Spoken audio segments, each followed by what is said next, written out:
Hey guys, welcome back to another video of ECK Sports, and today I have something to tell you, and that is, please go over to Sadan Kaduja, Bobby Shan, and go subscribe to both of them. They make awesome content. Make sure you go check them out. Their channel links down below in the description. So if you want to check, today I have my All-Stars. So if you don't know, there's the voting, All-Star voting all, so put that down in the description, the link to voting, so you can vote for your All-Star. And I'll be talking about a couple things. I'm going to be talking about my starters, my reserves, and of course my snubs. So on to the video. Let's start with my East All-Star. My first starting guard is Bradley Beal. He has been very good this season, averaging 33 points per game, 4 assists, and 5 rebounds. His defense is still bad, but the reason why he may not be a starter is because, of course, the Wizards are not winning many games as not a very good team. The next starting guard is Jaylen Brown. I know Kyrie has better stats, but he's the third option on his team. Jaylen Brown is a number 2, and at some point was the number 1 option when Jason Tatum was injured. And also Brown plays 100,000 million times better defense than Kyrie, and he's still averaging a great 26 points, 3 dimes, 5 boards a game. Really good 42% from 3. Alright, now on to the backup guards. Our first backup guard is Kyrie Irving. Okay, he's still been playing well on offense. 27 points, 5 assists, and 5 rebounds.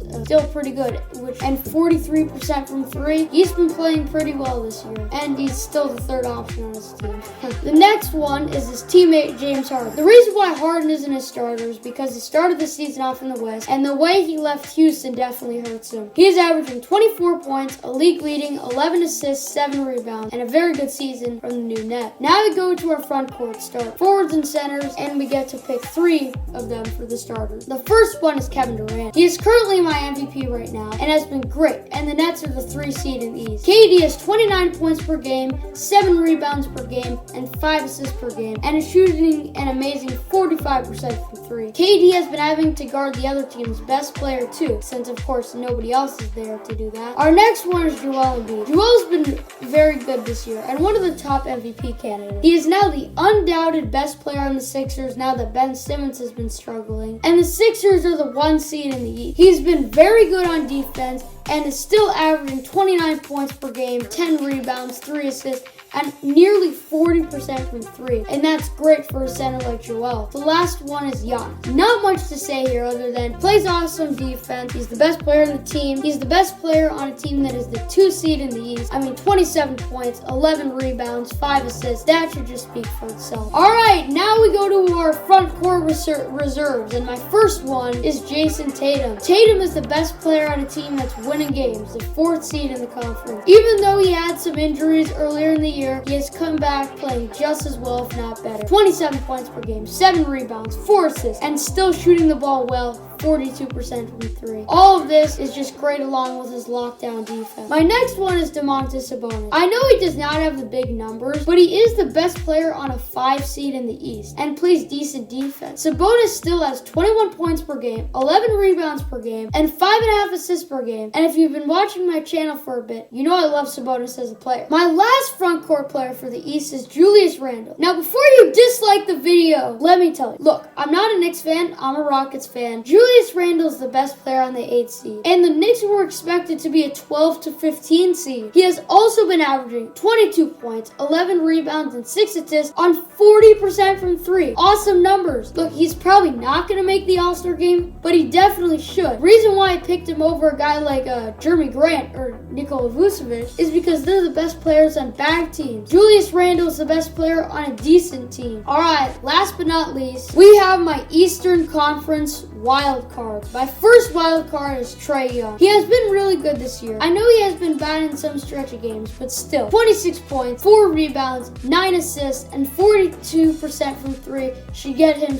the All-Star vote. He is the best player in the 6th seed, and the Hawks have had some injuries. Players like Clint Capella, who's been in and out, and Bojan Bogdanovic as well, Danilo Gallinari. The second wild card is a wild one. See what I did there? I'm picking Tobias Harris. He has been starting to show us that he may be worth worth the contract he was given, or almost worth as much as max contract. Still can't believe they gave him that deal. Harris has been averaging 20 points, 7 rebounds, and 3 assists on 40% from 3. And he is the second best player on a 1 seed. Yes, he's playing better than Simmons on offense and still is playing better than and still is playing pretty good on defense. I just want to say though, I value both stats and winning when value these. So for instance, if there's a player averaging, well, let's say 25 points per game, 6 rebounds and 3 assists on the 15th seed, and then there's a player averaging 21 points, 4 rebounds and 4 assists on the 2 seed, then I'm taking the second player because winning and stats are both valuable, but at the end of the day, winning is the main part of basketball. All right, now we go on to our snubs, and the first one is Gordon Hayward. Now, I'm not a Gordon Hayward guy, but this one does kind of hurt because he is averaging 21 points per game and is shooting 41% from 3, and is the best player on a 7 seed. But I decided to pick Harris instead. A lot of these I picked Harris instead of. The next one is Bam Adebayo. I almost put him there, but I chose Harris instead because he was better on the team, and I do think Bam is better than Jimmy, but he's still a second off. Zach LaVine. This one was hard not to give him a vote because he's 24, and he's averaging 27 points per game, but he plays terrible defense and is the best player in a terrible team. And a lot of these other guys in the East, I would actually argue the East this year has had better players than the West. I know it's been different in the past, but this year choosing the East, and there's a lot more snubs in the East than the West. Just wanted to warn you that. All right, now you have Khris Middleton. Khris Middleton was very close with Tobias Harris. I mean, they were basically averaging the same stats, but Harris does it as a third option. Yes, he's still the third option, even though he's the second best player on the team. Well, even though he's the second best offensive player on the team, he's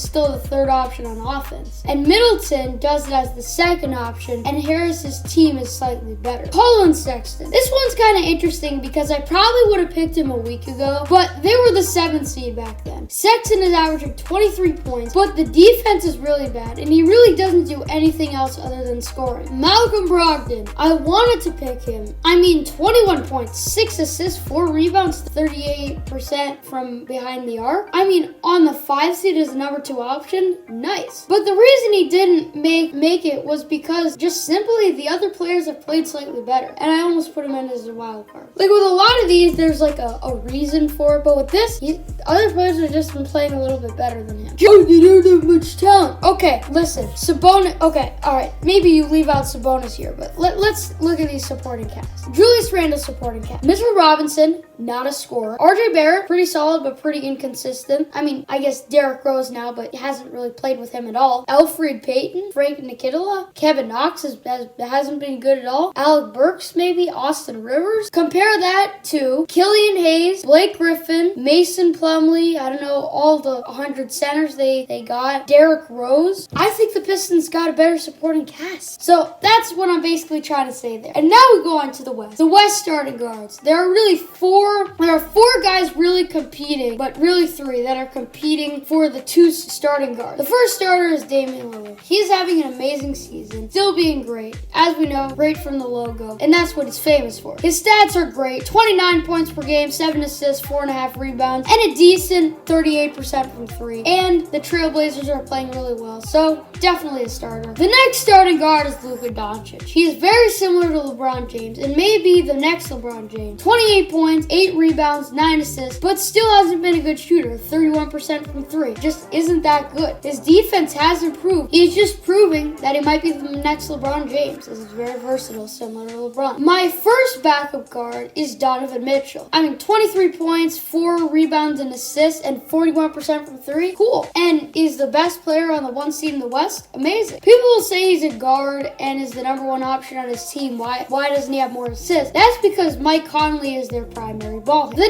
next West backup guard is Stephen Curry. It was close between him and Luka as a starter, but I put Luka in front of him because Luka is getting more assists and rebounds, even though I guess the winning isn't quite there. I probably could have picked Curry, but Curry is averaging 29 points, 6 assists, 5 rebounds, and 42% from 3. And is kind of carrying the Warriors with Wiseman being out for some games, even though Andrew Wiggins has been okay. And of course, Golden State Warriors, at the time of this recording, are the 8th seed in the West. Alright, now we go to the 3 front court players in the West, there are 4 contenders for the spot. The first one is Nikola Jokic. He is my second choice for MVP and has been killing it all the main things in the sport: passing, rebounding, defense, shooting, and scoring. I mean, the numbers speak for themselves. 27 points per game, which is a career high by far. Also 11 rebounds, 8 assists, 39% from 3. We're talking about a 7-foot center that does everything. The next front court player is Paul George. He's averaging 25 points with 5 assists and 6 rebounds, and is also averaging 47% from 3, which is insane. I do think he has been slightly better than both LeBron and Kawhi this year.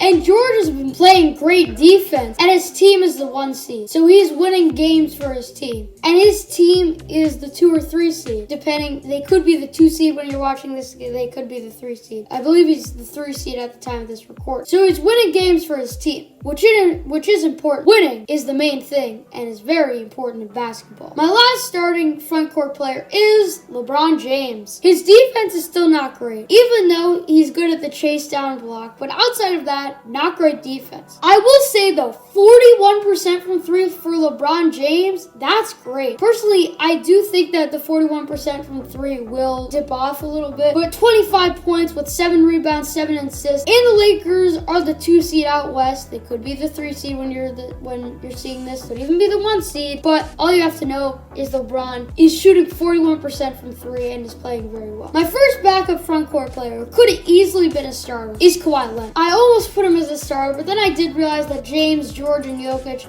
have been slightly better. Kawhi with 26 points, 5 boards, and dimes, and 37% from downtown, has had a good year and has been very good with the Clippers, who are top 3 seed. My second backup front court player is Anthony Davis. Davis has averaged 22 points, 8 rebounds, and 3 assists, still playing very good defense. His team is very good, 2 seed in the West. Though he has regressed, he is still good enough to be an all-star. My last starting front court all-star reserve is Christian Wood. Though he may be injured, so I would replace him with the next player. Wood is averaging 22 points per game with 10 rebounds per game and almost 42% from 3. When he was playing after the Harden trade, the Rockets took off. And before he got injured a couple days ago, the Rockets were hot. The wild card that will go up to Wood if he isn't able to play. This player is Brandon Ingram. The only player with Ingram is his team isn't very good, but he is still an above average defender. He's definitely improved a lot on defense. As I would say last year he was like a below average defender. Now he's an above average defender. He's also averaging 24 points, 5 rebounds, and 4 assists, and almost 40% from 3. Very good stuff there from Brandon. My second wild card is Devin Booker, or would be my first, I guess. He has had a very good season so far with 23 points, 3 rebounds, 4 assists, and 36% from 3. Those aren't the best numbers, but he's the best player on the Suns, and they're the 4th seed. Booker has been very good this year, and the Suns are too. Definitely deserves an all-star spot. My injury replacement for Wood, if he can't play, would be Ingram. Ingram would move up to the bench, and then I would take SGA for the wild card spot. It's a tough because of wins, but what talent does he have around him? Like Jerami Grant is Derrick Rose for most of the season and Blake Griffin. That's better than Lou Dort, Al Horford, and others. Shea is averaging 22 points, 6 assists, 5 rebounds, and a pretty good 38% from 3. Now, as we go on to our snubs, there honestly aren't that many. When I say snubs, I mean these are guys that I wish I would have put in. Like I look at them and I'm like, why didn't I put them in? Or maybe it's a player that like a lot of other people have putting in here. But yeah, CJ McCollum. CJ was playing great with 26 points per game and 44% from 3. But he hasn't played for 3 weeks. Well, of course, Wood hasn't played in a couple of days. Rudy Gobert has regressed as an offensive player. But, 13 points per game. That's not going to get him into an all-star game. He does have 13.5 rebounds and amazing defense. But I do not see fans voting for a guy who scores 13 a game. And personally, it's hard for me to vote for a guy who scores 13 a game. The last guy that is a snub that I don't feel bad about leaving out, same with Rudy Gobert. I do kind of feel bad about leaving out CJ. Hopefully he recovers. I don't really feel bad about leaving out Zion because he really shouldn't be in the All-Star game. Moop said it himself, channel link in the description. Even though he has 24 points per game and 7 rebounds per game, he has still been playing horrible defense and is really looking lazy on defense as well and hasn't adjusted to the NBA. That's why He's not in. Woo! That's the video. Those are my all-star picks. If you agree with my picks, drop a like. Or if the comments are turned on, drop a comment what yours are going to be. Remember, there are 2 starting guards and then 3 form court players, forwards and centers. And then it's the same thing for the reserves. 2 more guards, 3 more front court players. And then you can pick 2 wild cards, which is 2 players at any other position. So yeah, that's going to do it for this video. I'll see you guys next time. Peace.